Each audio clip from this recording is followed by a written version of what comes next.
today's video I'm going to be talking about how to make fermented plant juice. So this is going to be a few part series to making soil amendments. So to start with, you're going to need a jar, a breathable cloth, a rubber band, a rock that will fit through the top of the jar, some brown sugar or demerara sugar, and some plant leaves. So to start off with, you're going to want to get your plant leaves in your jar. Now I'm using dock leaves because they're quite abundant where I live. So I'm just want to rip them up into bits.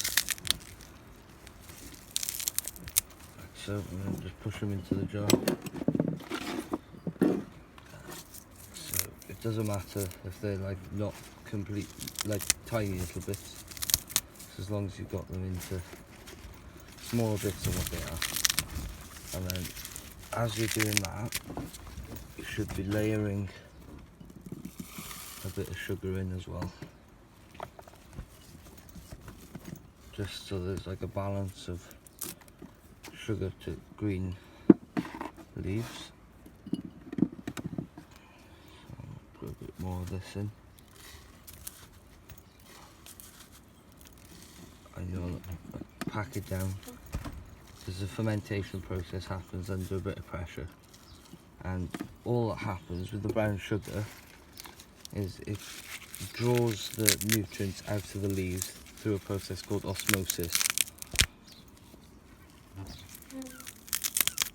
So that's how that works.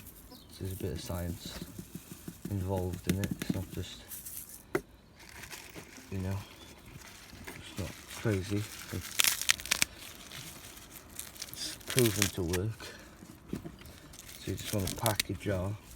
So the ratio you want to use to leaves to sugar is 3 parts leaves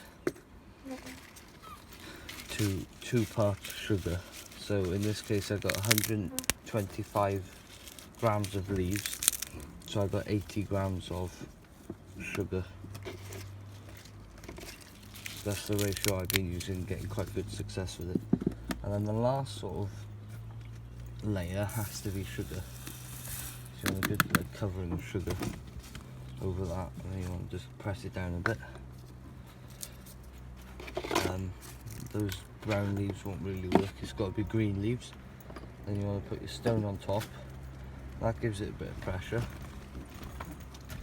and then your breathable cloth over, and your elastic band over that, and there you go. And then that'll start to do a brown liquid at the bottom after a few hours, and after about 4 to 5 days you can strain it off, but I'll show you that in next week's video. So thanks for watching, and see you again next week.